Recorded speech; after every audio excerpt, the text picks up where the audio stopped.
Let's start this one when a cancer patient named No Eyebrows creeps into Damascus, a Mission District dive bar. For years, the place's floor, walls, and ceiling had been painted entirely black, but that afternoon the owner added a new element, smashing 20 mirrors and gluing the shards to the ceiling so the pieces shimmered like stars, transforming Damascus into a planetarium for drunkards, dejected men and women stargazing from bar stools. When the first customer of the day walked in and witnessed the bar's broken mirror constellations, he said to the owner, "There must be 10,000 years of bad luck hanging here." "Well, that would certainly explain a few things," Owen said, who had a heinous birthmark underneath his nose that looked like a Hitler mustache. Damascus always had rock and roll on the jukebox. Right then it was AC/DC, playing the only chord progression they knew, howling about salacious women, which was funny because Damascus had an almost exclusively male clientele. Old drunks talking to themselves, trying to barter the price of a Corona with the bartender. Surly construction workers who drank from the minute they got off work until last call. Off-duty mariachis, getting more tone-deaf with each tilt of tequila. Insipid 20-something Caucasian boys, their cheeks stuffed with carbohydrates and college degrees. "Here's to honor," one stupid fucking white boy would say. "Getting on her and staying on her." Think about that one. There were a few female regulars, and one who haunted the place was Shambles. She had acne scars all over her cragged cheeks, pocked like the mirror shards glued to the bar's ceiling. Her eyes used to be blue, but they'd faded to matte gray.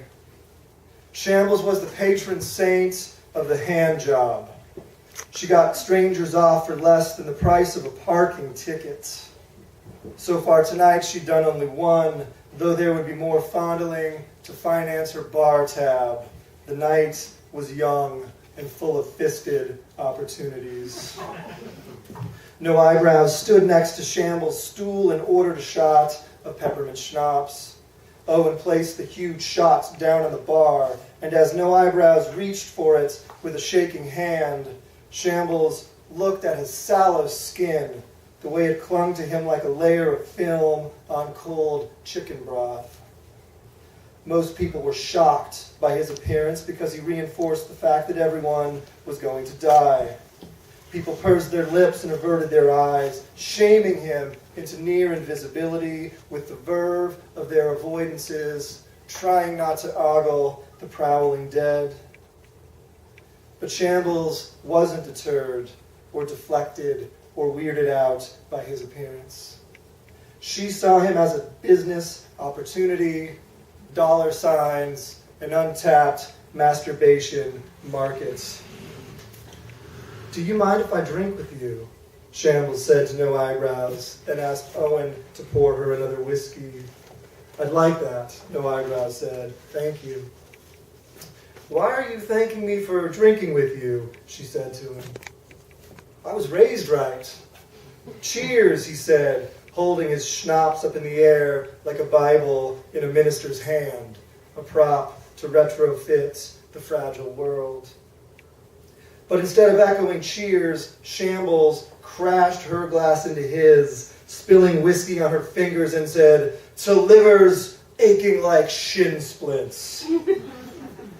They drained their shots, flushed faces from the spirits, humidity spreading through their private ecosystems.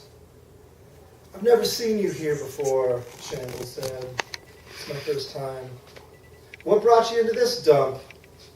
"I was incredibly parched," he said. "Well, you don't seem like you have much in common with these deadbeats," she said. He pointed at some of the men in their vicinity. "Well, doesn't that make them the lucky ones?" Shambles didn't know how to respond to this. didn't know what to do with that kind of tactless honesty among strangers, especially in bars where men and women typically honed their espionage, cloaked in personas. You see, deception was the norm. Cab drivers disclosed that they were venture capitalists. Rickety alcoholics morphed into ex-athletes. Those with anonymous office jobs had recently retired from the cubicle because of an important invention.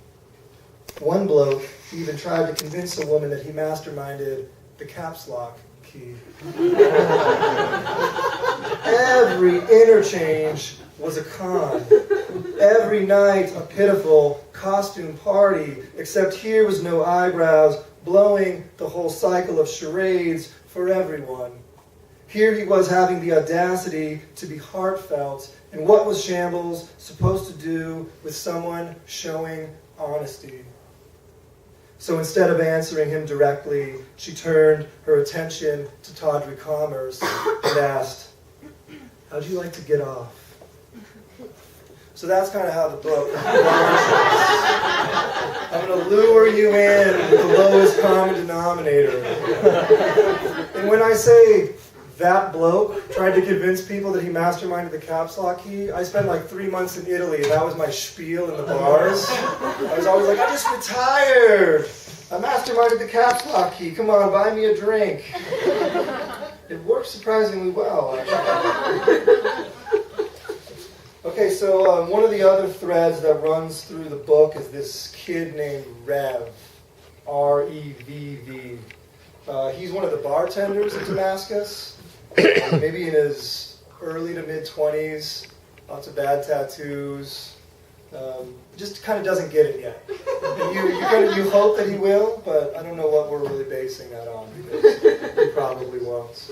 This is from about halfway through the book, and the chapter's called Stupefying Dune of Defamation. Well, if it wasn't bad enough to gut through a week in which Rev had a tattoo engraved on his arm that no one could read, Sexy Time Panda Bear, Yankee Says Cock Block, here he was at the veterinarian's now, listening to a technician tell him that the lump in his boa constrictor's belly was Rev's own boxer shorts. "Wait, it ate my undies?" Rev asked. "Apparently. Well, why would he eat my drawers?" The tech chuckled. "I don't feel comfortable speaking on your snake's behalf, but I assume starvation played some minor role in the mystery." "Do they eat things like this often?" Rev said. "I can safely guarantee you," the tech said, "that no, this does not happen often. He must have been famished." "I think I fed him recently," Rev said. "When?" Rev paused at this. When had his boa constrictor? Rev called him his Bowie constrictor, hoping someday the snake would asphyxiate David Bowie for single-handedly emasculating rock and roll. When had this snake last been fed?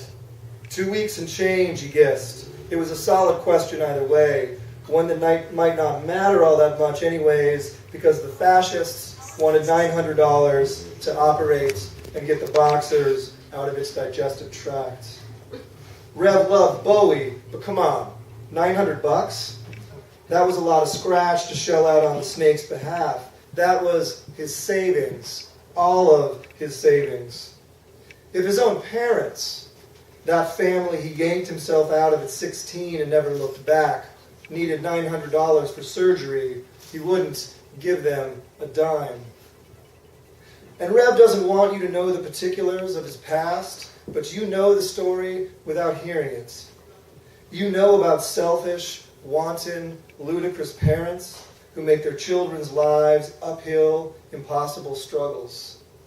You know the biological irony of alcoholism, how kids raised by drunkards go on to be drunkards, even though they hate drunkards. Will he definitely die if we let him digest the boxers au naturel? Rev asked. Are you kidding me? The tech said. I am not kidding you, dude. Rev said. Yes, he'll definitely die. I'm going to need a minute to think this over, Rev said. Think it over. Your pet's gonna die. Yeah, but I might die if I give you $900. That's everything I've got. You know, we have payment plans. Just a sec. I'm going to talk this over with myself, Rev said. Maybe you should check with somebody else, the tech suggested. He waited about 15 seconds, and then the tech asked, "Hello? How's that conversation with yourself going?" "Pretty good for me, not so good for the snake." The tech shook his head. "You're really going to let your pet die?" "What can I say? We're both cold-blooded," Rev said. He laughed and howled. Bowie would have loved that one. He had a superior sense of humor. But what was this? What kind of stupefying dune of defamation swelled up in Rev right then? Why was Rev, who had proved immune to guilt and responsibility and liability, suddenly feeling like he was doing something wrong?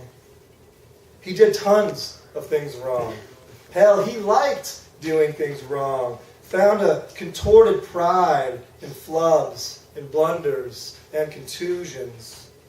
Liked to look at the scars on his body and remember all the things he'd done to earn them: fist fights, face plants, mild scrapes with neighborhood kids. But this, letting Bowie die, was something, apparently, that he considered wrong. Some secret code of conduct he wasn't aware of, stashed deep in his subconscious.